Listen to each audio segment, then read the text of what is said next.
Bismillahir-Rahmanir-Rahim. Certainly Allah's deen is Islam.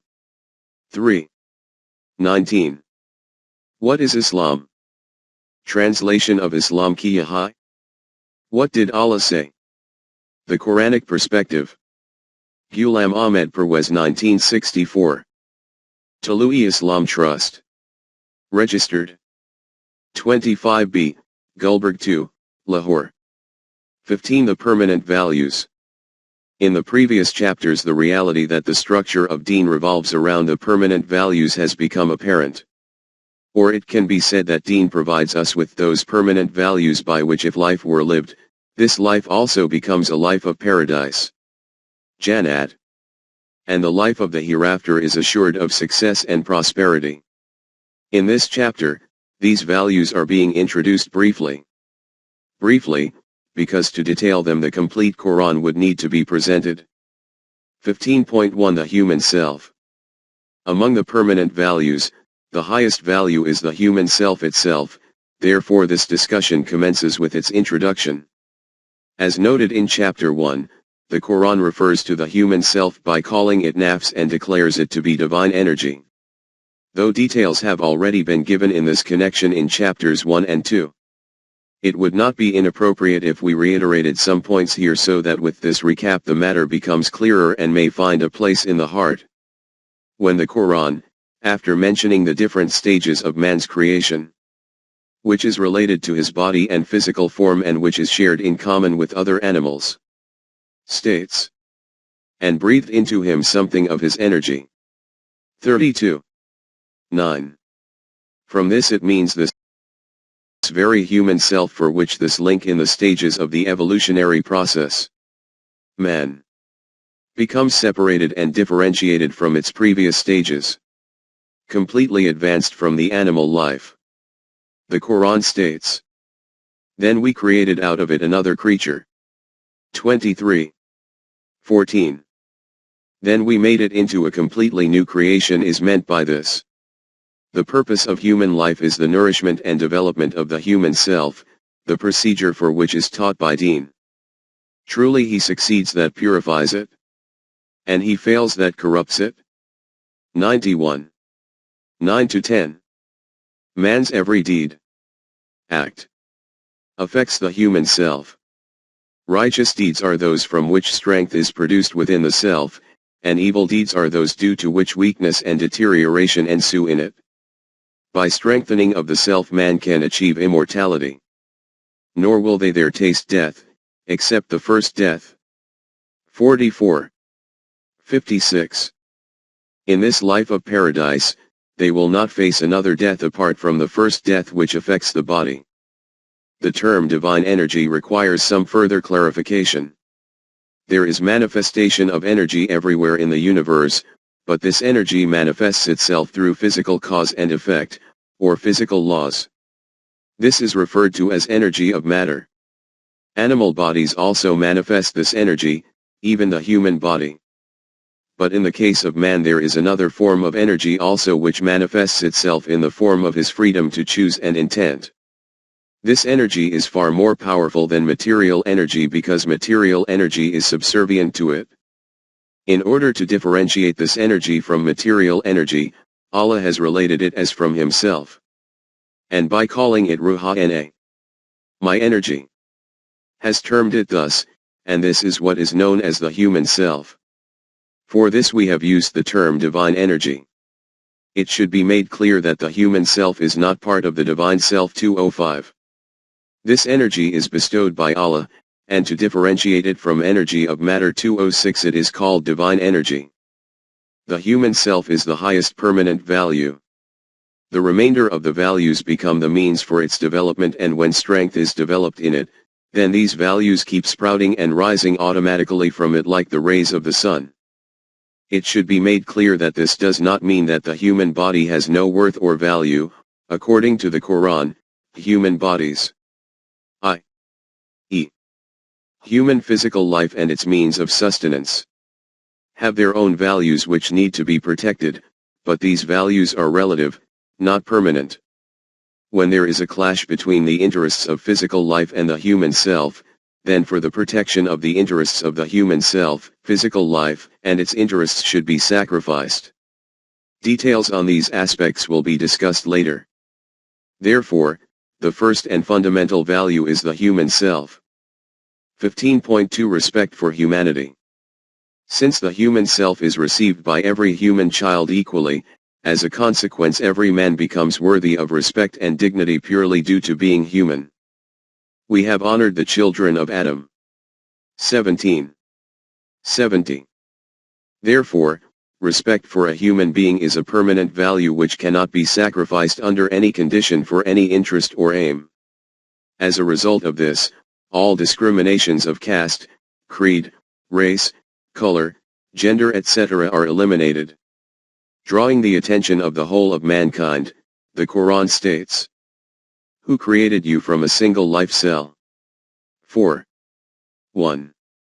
Hence, from the viewpoint of birth even man and woman have no preference over one another. Therefore, the next part of the verse quoted above is, He divided this life cell into two, and from these men and women in great numbers dispersed in the world. 4. 1. Dividing this life cell into two parts he made a pair, i.e. ovum and spermatozoon. And from these scattered a great number of men and women throughout the world. Though men have been endowed with some particular traits which women do not have. And some particular traits are in women which are not in men, and in this way one gender is given preference over the other, men over women and women over men. 4. 32. Further details on these matters will be covered in the last chapter. Therefore, the second permanent value is respect of a human being. 15.3 Status according to deed. From the viewpoint of birth all human beings deserve equal respect, but after this the level of their status will be defined according to their deeds. Works. The Quran states, "And to all are assigned degrees according to the deeds." 46. 19. Everyone will have their status established according to their deeds. Works. Whoever follows the divine laws most closely, he will be the most honored. O mankind! We created you from a male and a female, and made you into tribes and families so that you may know each other. Verily, the most honored of you in the sight of Allah is the most righteous of you. 49. 13. The third permanent value is that the criterion for honor and elevation is personal character, not worldly assets and possessions. 15.4 Justice. To consider all human beings as equal in relation to birth. To provide equal opportunities to everyone for his self-development. To assign status and position according to their effort and deed. To give remuneration according to the work. To not devour the rights and dues of anyone, and to make decisions on all matters according to that law which is applicable to all equally, is called justice. About this, the Quran states, "Surely, Allah commands justice." 16. 90. This is a permanent value whose hold should never be let go from your hand at any time and under any circumstance. Even to the extent that it is essential to do justice to those people who act with enmity towards us. The Quran directs us, "And let not the hatred of others towards you make you swerve to wrong and depart from justice." 5. 8. As has been said above, taqwa, carrying out duties, is the criterion for being honored. From this you have also seen what it is that is called a permanent value. Ordinarily it will be said, how can justice be applied to the nation which is bent upon enmity? But since justice is a permanent value, someone's friendship or enmity can never influence it. Just as the child of an opponent will be considered worthy of respect and dignity due to being a human being, in the same way justice will also be done to an enemy. Hence, the fourth permanent value is justice. 15.5 Consequence of committing a crime. The deliberate flouting of a law is called a crime. Because the system of justice breaks down as a result of this, the prevention of this attitude and these kinds of occurrences is important. This prevention is called the punishment of a crime or qisas. Qisas means to pursue a criminal and to give him the recompense of his deed. In Qisas is hidden the secret of life for mankind. In Qisas there is life for you, O men of understanding, so that you become mutaki. 2. 179. But this Qisas is not an individual matter, it is the responsibility of the government e.g. In relation to the crime of murder, the Quran states, "And if anyone is slain wrongfully, we have given his heir authority to demand Qisas. But let him not exceed bounds in the matter of taking life, for he is helped by the law." 1733. In today's terminology, we can say that in these crimes the government itself becomes the prosecutor or plaintiff.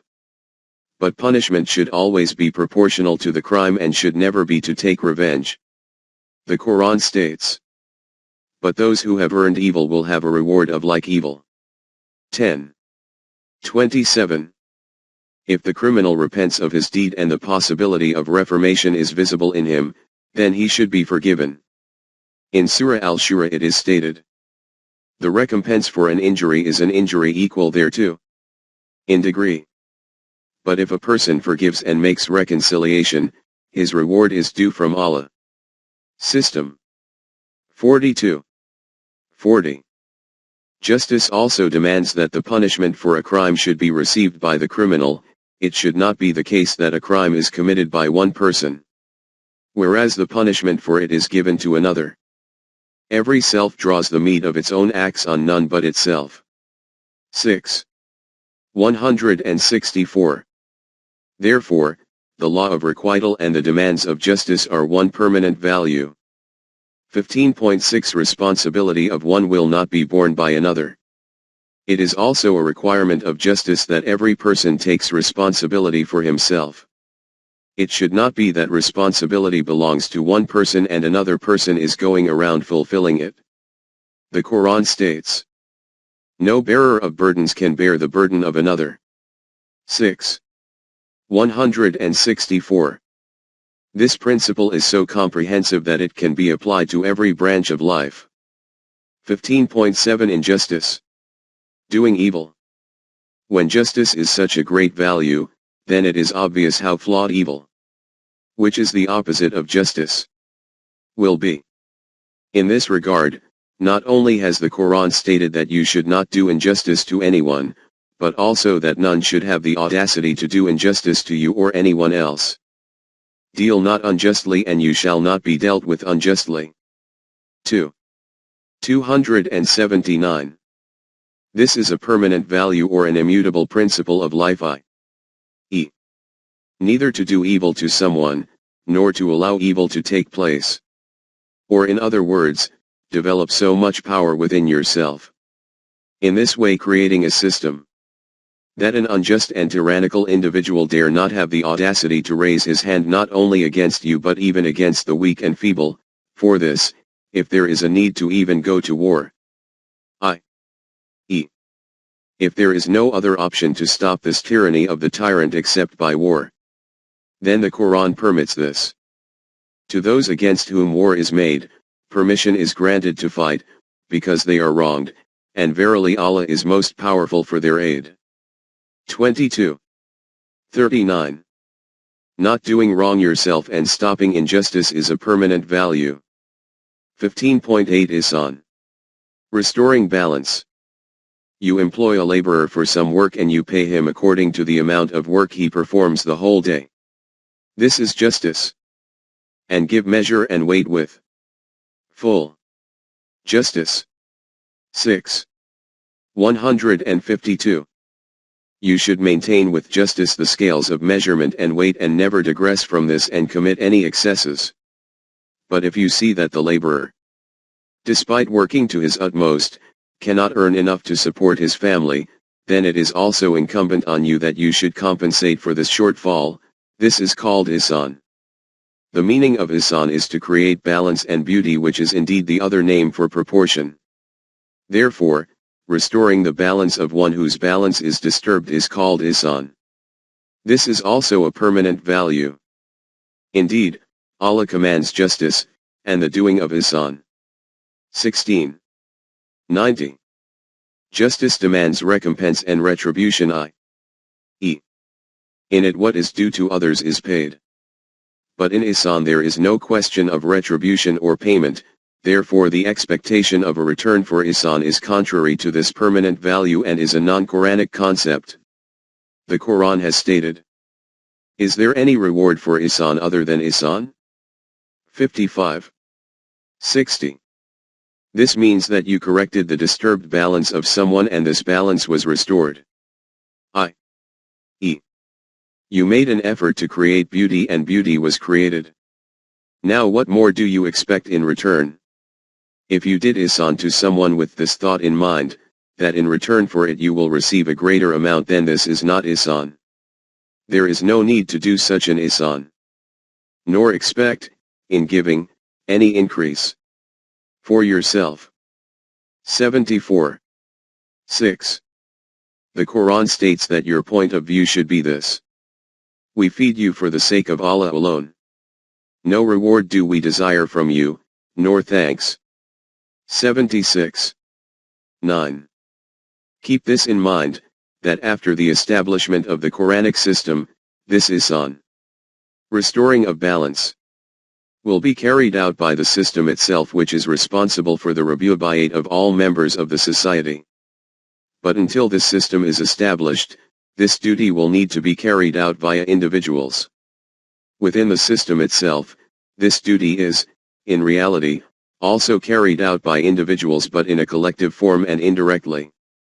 Therefore, meeting the deficiency of others is also a permanent value. 15.9 No one can be the slave or subject of another. An essential consequence of the respect of humanity means that no human being should be the subject or slave of another human being. Everyone should be accorded equal freedom. The clear decision of the Quran on this issue is: it is not possible that a man, to whom is given the book and wisdom and nubuwwat, messengerhood, should say to people, "Be you my servants," rather than of Allah. 3. 79. In a society, no judiciary or executive has the right to use any individual of the society under their own will, nor in the world of religion. Leaving aside all others, has even a Nabi the right to make people his servants and subservient to him. The freedom of every person, and respect for this freedom, is a fundamental and permanent value which cannot be overturned under any circumstances. 15.10 Obedience of the law. But it is obvious that no society or system can be established and survive unless some limits are imposed on the people. The Quran states that these limits will be prescribed through law. And the limits of the principles of these laws will be prescribed according to the revelation from Allah. Therefore, the remaining part of the verse, whose first part is quoted above from Surah Al-Imran, states, "Be you followers of him who is truly the cherisher of all. For you have taught the book and you have studied it earnestly." 3. 79. The complete verse will be translated as follows: that no man has been accorded the right that Allah gives him a code of laws, government, and nubuwwat, and he should say to the people that, leaving Allah aside, you become my subjects and slaves. What he should say is this, that you should all become Rabbani, bearers of the system of rabubayat of Allah, according to that code of laws, which you have received from Allah, and which you teach each other and keep imprinting on your hearts. From this, two matters become clear. Firstly, that no human being, even if he is given the authority to formulate subclauses or to implement laws, or even if he receives nubuwwat from Allah, has the right to ask another human being to obey his whim. He will only have the law obeyed. Secondly, that the principles associated with this law will not be devised by human beings themselves but will be prescribed from Allah. Therefore, obedience in reality will be of the divine laws, not of the laws devised by men themselves. Follow the revelation given unto you from your sustainer, and follow not, as guardians or protectors, other than him. 7. 3. This law will be applicable equally to every individual of society. Even individuals holding the highest rank will not be exempt from this.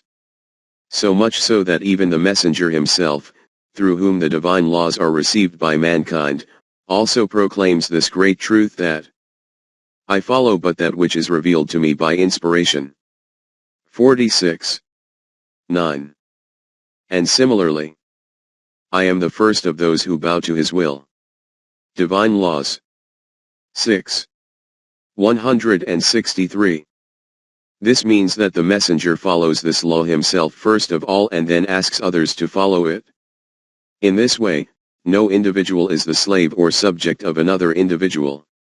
Decisions on disputed matters are resolved according to the Book of Allah, which is applicable equally on all individuals.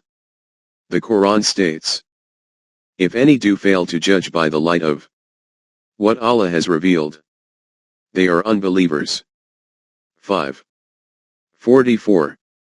As for the government which is not established according to the Book of Allah, these very people are kafir.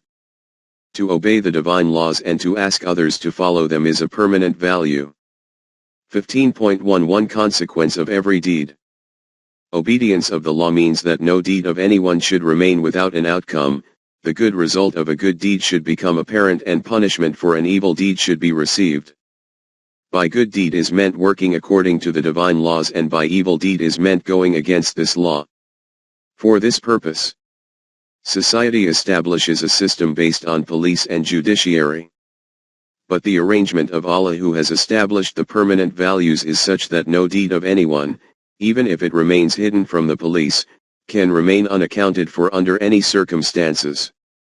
Allah has stated that this grand and amazing machinery of the universe is consistently working with this aim, that every deed keeps producing its precise result. The Quran states, Allah created the heavens and the earth in truth, in order that each self may get the recompense of its deeds and none is dealt with unjustly. 45.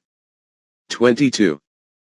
This is called Allah's law of requital, from whose grip, apart from visible acts, even the errors within the heart and the glances of the eyes cannot escape.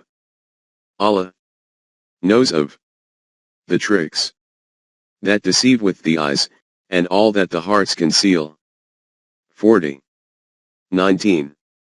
This is because then shall anyone who has done an atom's weight of good, see it, and anyone who has done an atom's weight of evil, shall see it. 99. 7-8. In this regard, never mind others, even Rasulullah is not exempted. In Surah Yunus, the messenger is told to proclaim, I follow naught but what is revealed unto me.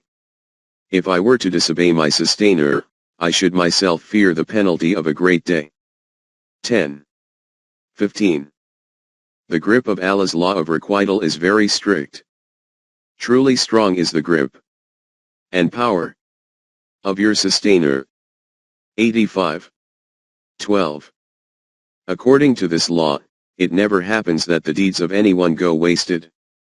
Never will I, Allah, let the work of any of you go wasted, be he male or female. 3. 195. The Quran makes it clear.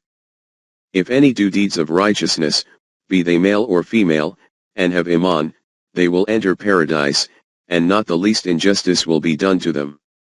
4. 124. There is no reduction made in anyone's recompense, nor does it happen that someone is anointed without making any effort.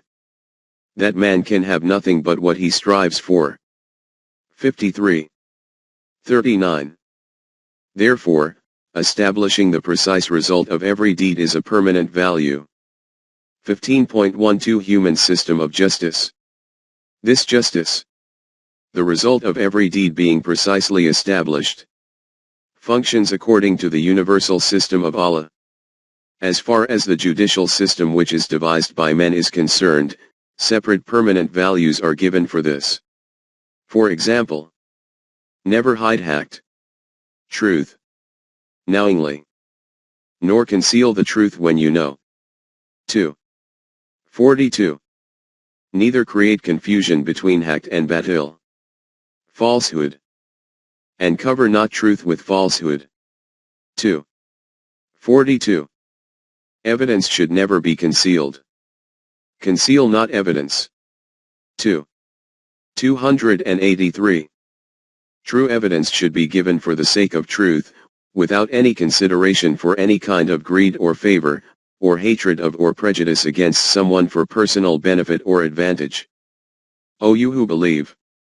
Stand out firmly for justice, as witnesses to Allah, even as against yourselves, or your parents, or your kin, and whether it be against rich or poor. For Allah can best protect both. Follow not the lusts of your hearts, lest you swerve, and if you distort justice or decline to do justice, verily Allah is well acquainted with all that you do. 4. 135. Neither there can be any advocacy for criminals.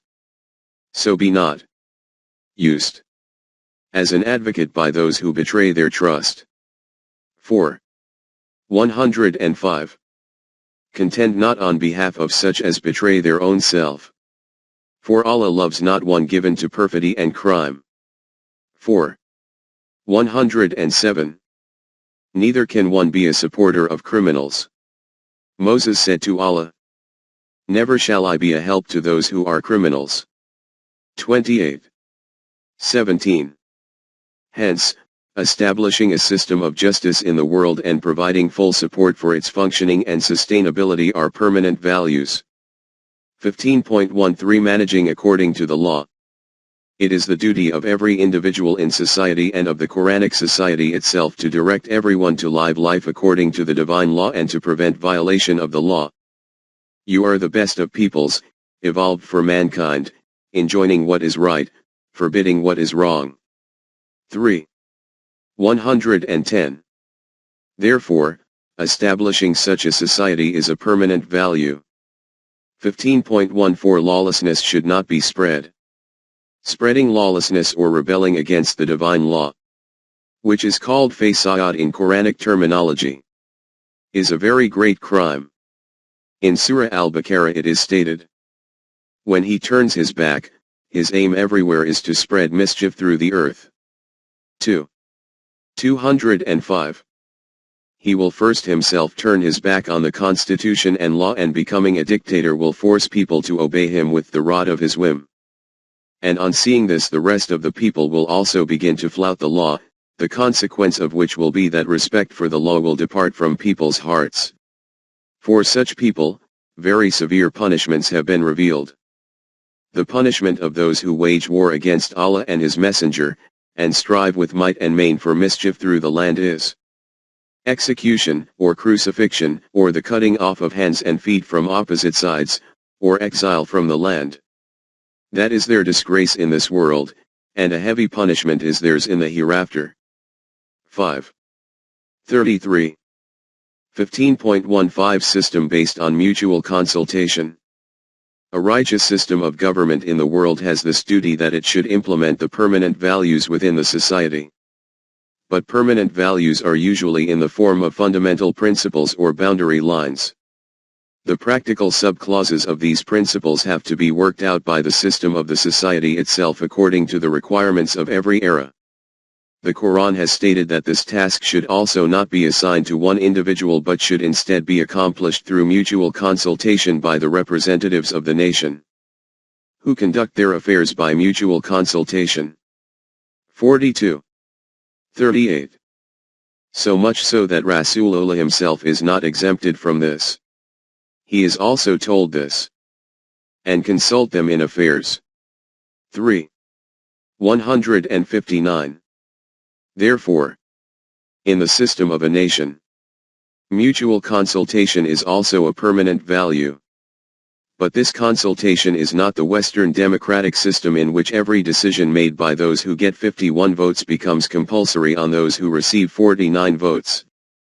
This consultation will be for the resolution of matters within the domain of sub-clauses while remaining within the boundaries of the permanent values. 15.16 Do not assign national responsibilities to incompetent people. In a righteous society, people who solve problems and fulfill commitments are in truth the custodians of the wealth and possessions of the nation.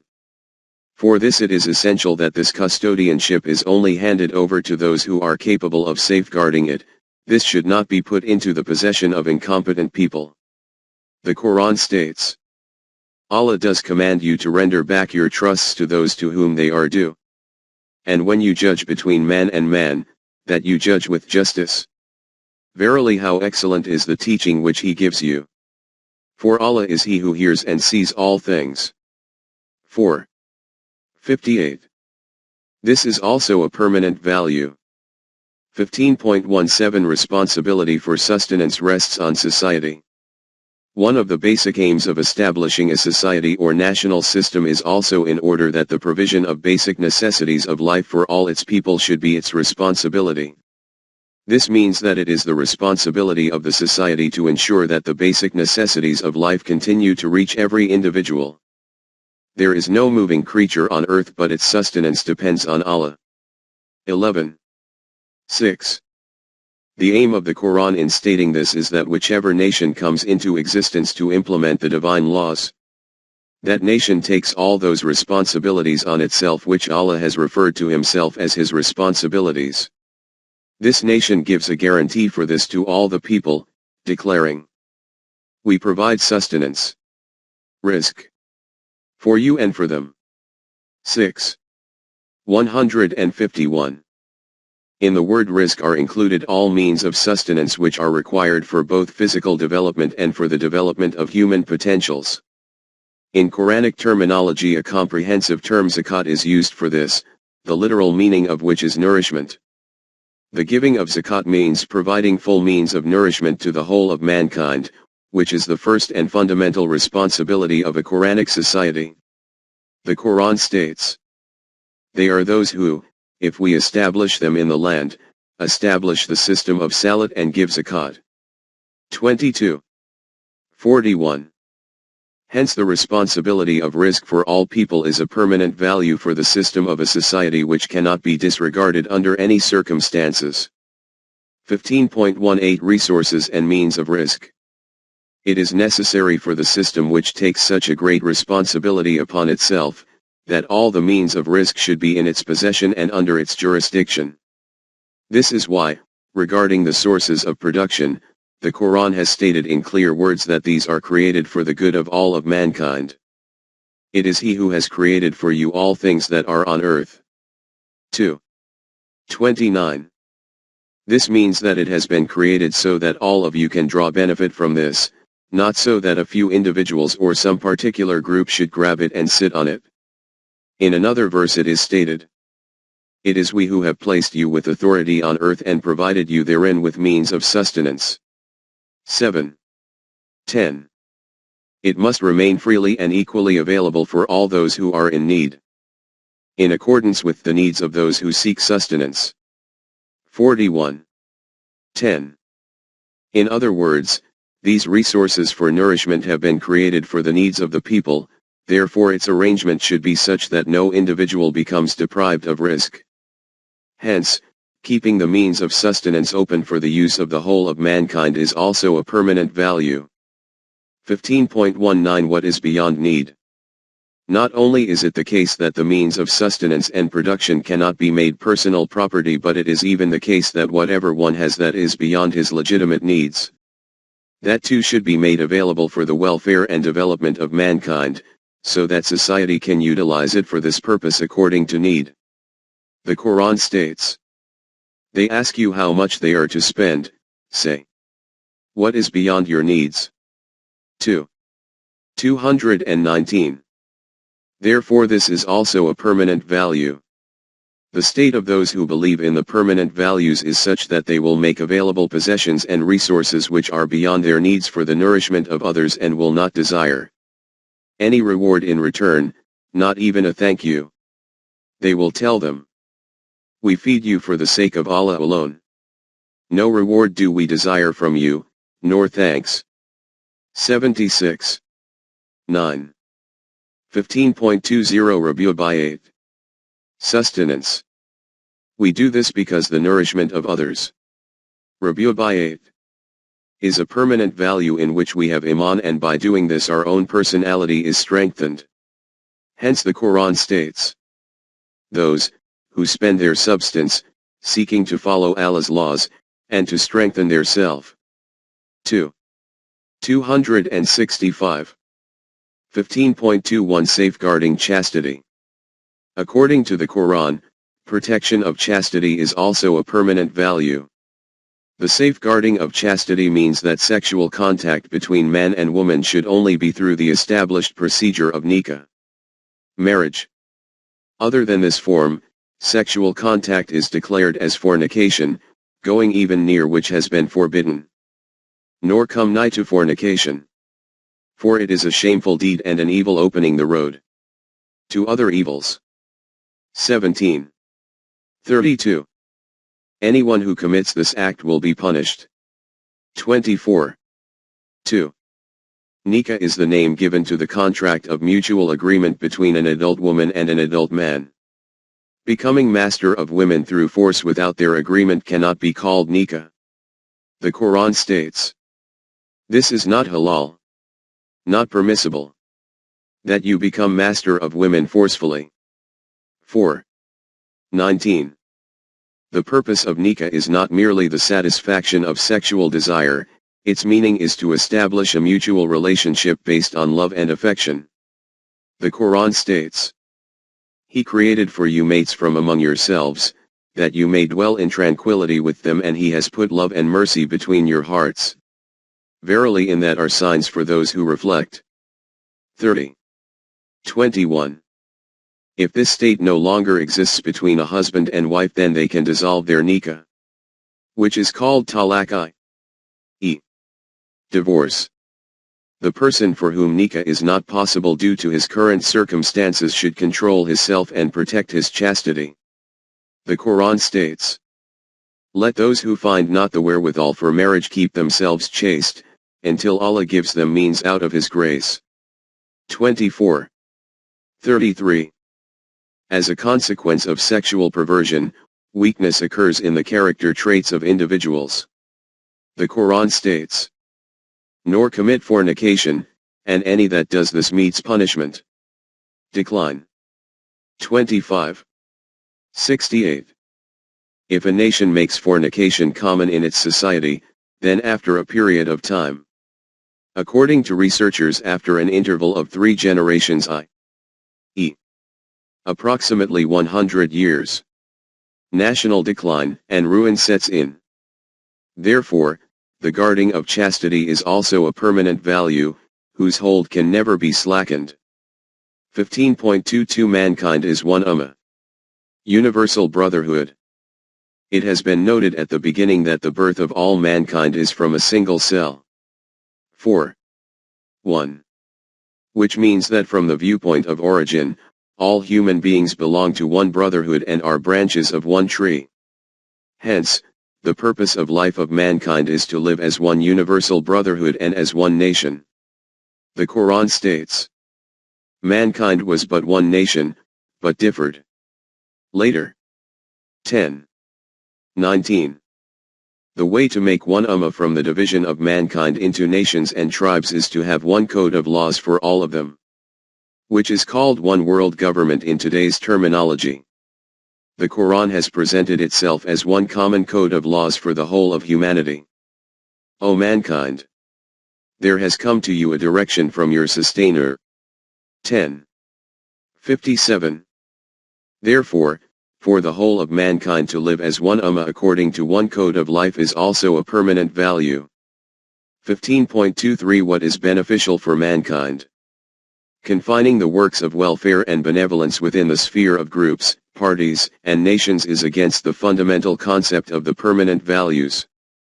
According to the Quran, only that deed has a long-lasting benefit which is carried out for the good of the whole of mankind. The Quran has clearly declared, while that which is for the good of mankind remains on the earth. 13. 17.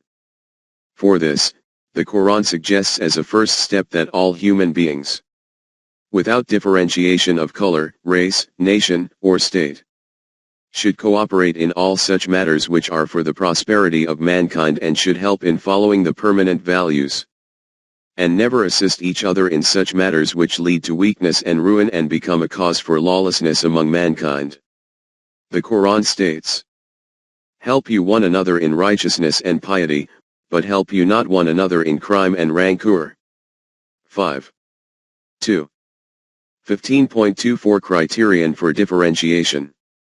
But just as there is a clear difference between those individuals who follow the law and those among them who rebel and break the law, the Quran similarly differentiates and divides all men according to this criterion, that those human beings who accept the permanent values given by Allah and make obedience to them the aim of their life are individuals of one nation, and those who reject these values and wish to follow their own self-created code, individuals of another nation. The former are called Momin, i.e., those who accept, and the latter, Kafir, i.e., those who reject.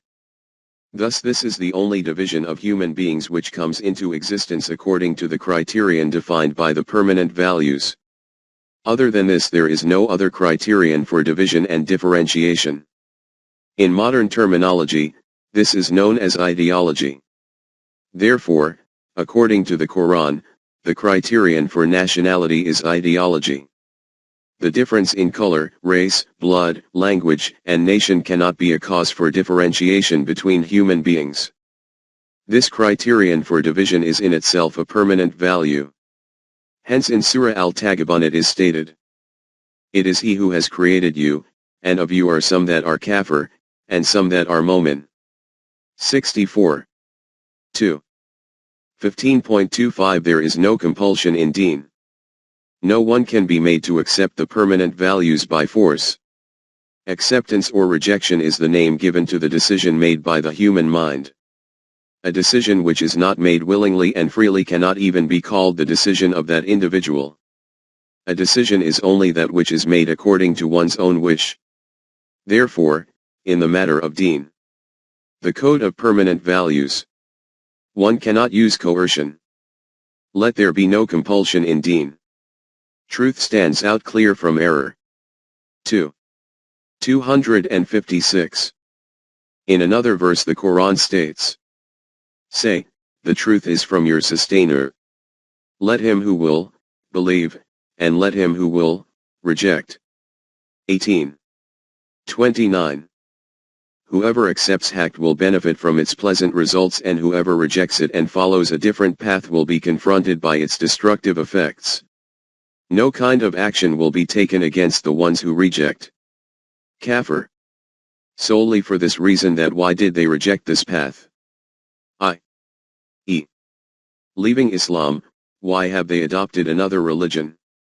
Not only is it the case that nothing will be done against them, they will be accorded personal liberty in religion, and the protection of agreements with them will be the responsibility of the Quranic system.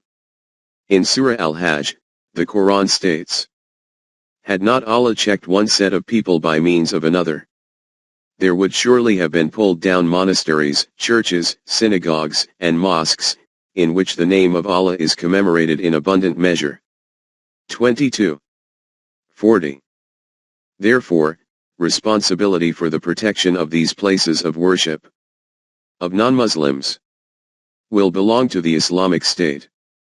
Not only protection of their places of worship but also their life, property, honor, dignity, chastity, protection of every possession of life. Indeed, on the basis of equality, these people will have a right to all those rights and privileges which are received according to the permanent values due to being a human being. It is clear in this regard that there can be no kind of compulsion on anyone, neither physical force nor mental persuasion, that they should accept Islam or accept another religion. But when an individual, having accepted Islam willingly of his own accord, becomes a member of the Muslim society, then it will be incumbent on him that he should obey the Islamic laws. It cannot be that after becoming a citizen of the Islamic society, or in modern terminology the Islamic State, He can then be left to his own free will to obey whichever law he wishes and break whichever law he wishes by saying that there is no compulsion in deen. Compulsion is not applicable to which religion he accepts, but when, through his own free volition, he becomes a member of the Islamic society, then he voluntarily makes the laws and rules of this society compulsory on himself also. If he does not wish to remain within the domain of these laws and regulations, then he has permission to leave the sphere of Islam and adopt another religion. 15.26 Divine Attributes. In the previous pages there has been a brief introduction to the main values among the permanent values stated in the Quran. In this regard, if you study the Quran on these lines, then ever new realities will be exposed to you. In reality, the origin of these permanent values is the Divine Self Himself. If we look more closely at the divine attributes which the Quran has explained so beautifully, leaving aside a few 208 among them, the rest, which are commonly called ethical attributes, are all permanent values. The Quran has named these by using a comprehensive term, al-Asma'ul Husna, the balanced attributes. Keeping these divine attributes in front as a model, the requirement of life and the purpose of deen is to continually manifest the human potentials within oneself. As strength continues to develop with the human self, these attributes, i.e., the permanent values, will keep manifesting. A moment human being is one who manifests these attributes naturally through his self, exactly like a crystal which reflects the rays of light outwards without any effort and automatically. These are those individuals through whom the Quranic society is shaped. Just think that if in the human world such a society is established in which respect for the permanent values surges from the depths of the heart and these are not let go under any circumstances, then how this world will transform into Jannat. In this Jannat, every person will have the security of this assurance that nothing will be done to him out with the permanent values. The other meanings of Momin are the one who is at peace himself and gives a guarantee of peace to others. In the human world, real peace can only be established through the hands of the Jamaat of Mominin.